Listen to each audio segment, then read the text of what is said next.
Chat, this unk is trying to kill us. The comments flooded in, calling me a loser. Then the kid, trying to impress them, jumped up and grabbed the ceiling hatch. Guys, watch this. He was trying to climb it, but as he pulled himself up, the elevator dropped again. We were hanging by a thread now, seconds from falling. I was convinced my death was going to be recorded on this random kid's live. I grabbed the kid and braced for the fall. Then out of nowhere, banging above us. Fire department, hold on! They pulled us up through the hatch just as the last cable snapped and the elevator crashed to the bottom. I was on the verge of tears. How did you know we were stuck? The firefighter pointed at the kid's phone. One of his viewers saw the live, recognized the building and called us. You'd be dead if he wasn't streaming. I turned to the kid, expecting him to be shaken that he almost died. But instead, he said, "Chat, if you want more content, send a galaxy." I was watching LeBron highlights when I turned to my girlfriend and told her I wanted a LeBaby. She looked up from her phone. A what? A LeBaby. The next LeBron. Someone has to carry the torch. Doesn't he have his own kids? They couldn't hold it. Not like him. I grabbed her hands. Babe, I need you to see my vision. She finally nodded. That evening, I turned the guest room into a nursery, purple and gold, and ordered a newborn Lakers jersey with Braun on the back. I was committed to spawning greatness. That week, she signed up for yoga to strengthen her core for the LeBaby and started going almost every day. One afternoon, I swung by and caught her giggling at something her trainer Tyrone said. The second she saw me, she scrambled up and hugged me. "I'm pregnant, baby." I was so happy I cried for an hour, then walked over and thanked Tyrone for helping us get pregnant. My girlfriend just smiled. He's really good at stretching me. I told him to book her extra sessions, so my LeBaby got the best treatment. 9 months later, I was in the delivery room, Lakers headband on, LeBron's hype speech on the TV while she pushed, tearing up before he came out. The doctor laid him on her chest, and her whole face crumpled. She yanked the blanket to his chin, eyes shooting to the door. I leaned in, froze, and held my pale arm against his. The colors weren't close. I looked at her, just as white, then back. We were both white. He was not. She opened her mouth, but I raised a hand, my face cracking from confusion into into a grin as I hopped in place. I see it now. She went pale, but I was already on my knees, hands to the ceiling. The Lee Divine heard me. I prayed for a LeBaby, and he sent me a LeBaby. I scooped him up like the championship trophy and held him to the light. Welcome to the world, Braun. My girlfriend exhaled like she'd been holding her breath for 9 months. But that's just what spawning greatness takes out of you. I shot up out of bed the second I heard glass shattering, grabbed my trusty bat from underneath, and flew down the stairs before I could think. A shattered vase was spread across the floor, and my dog's crate sat wide open, empty. I called Biscuit's name through the whole house and got nothing back. Then I spotted a cracked phone glowing in the broken glass, dropped by whoever knocked the vase over running out. The screen had one message on it: bring the Frenchie to the warehouse on Lowell by 6. I jumped up and down in my kitchen. This is sick. This is literally John Wick. So I tossed the bat aside, dropped onto the couch, and watched the whole movie again to pump myself up. Then I threw on my only suit and tie, slid on a pair of blacked out shades, and spun a pencil once before holstering it in my jacket like a gun. They have no idea who they just messed with. Every last one of them is about to face my wrath. I pushed through the warehouse door, and the first guy charged me, so I threw the hardest punch of my life, missed, and hit the wall behind him. While I shook out my hand, he wound up to swing, so I flinched and tripped into a stack of pallets. They toppled onto his head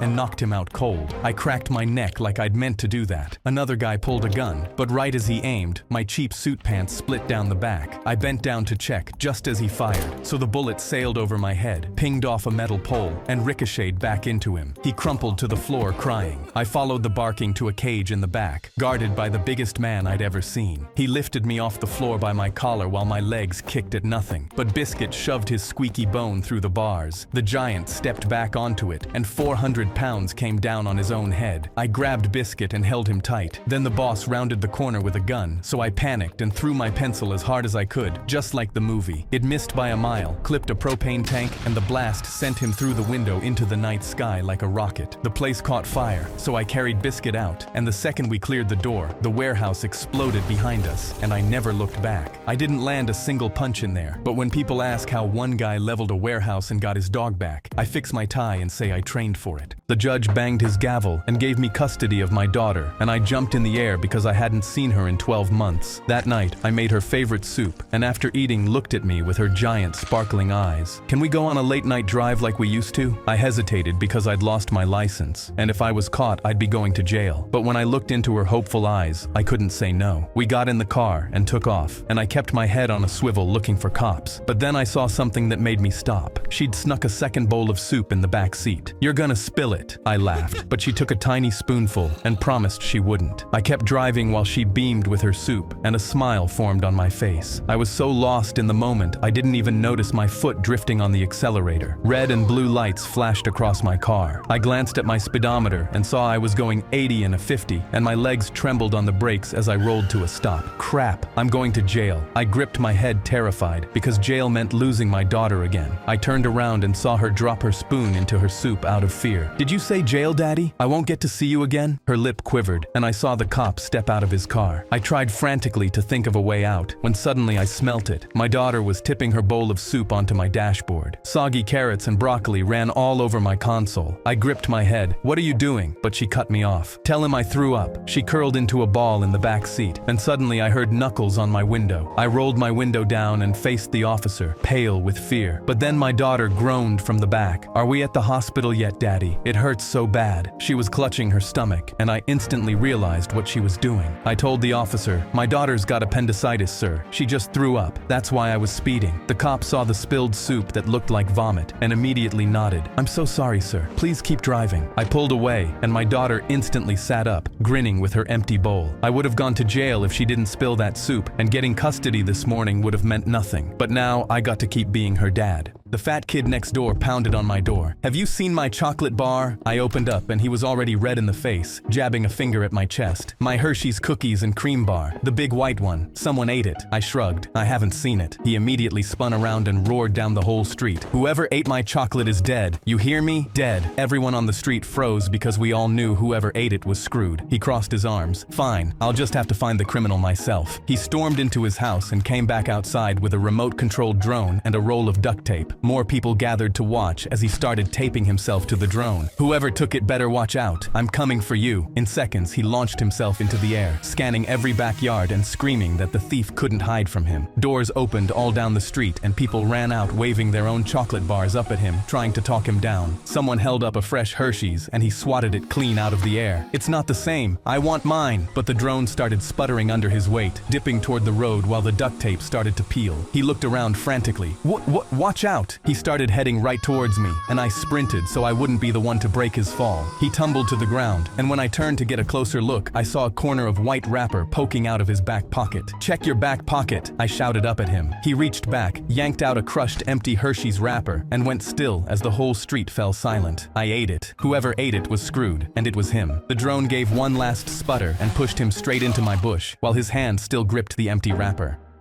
I was on a field trip with my class in the wilderness when I tripped on a rock and my phone fell out of my hand. I watched it tumble down the steep slope until it landed somewhere far below. My heart dropped. We weren't even supposed to have our phones out, but I snuck it in to take pictures. Up ahead, the group kept walking. I couldn't tell the chaperone I dropped it because she'd know I snuck my phone out and I'd get in huge trouble. But my mom would also kill me if I didn't come back with it. I spotted it down the slope, screen still lit, my own face glowing back at me. It looked close enough to reach, so I started climbing down. But the second I put my weight on the slope, my feet slid out from under me and I tumbled, slamming into rocks the whole way down. I finally caught myself, but I was scraped up and bleeding. My fall pushed dirt loose, sending my phone sliding even farther down. I looked up and my stomach turned. The trail was way above me now, and the group was gone. Nobody knew I was down here, and my only way out was to grab my phone and call for help. I scrambled toward it again. My fingers brushed against it, but my foot caught, and I went down hard. The phone slid the rest of the way down the mountain, the little glow shrinking until I couldn't see it at all. I laid there shaking,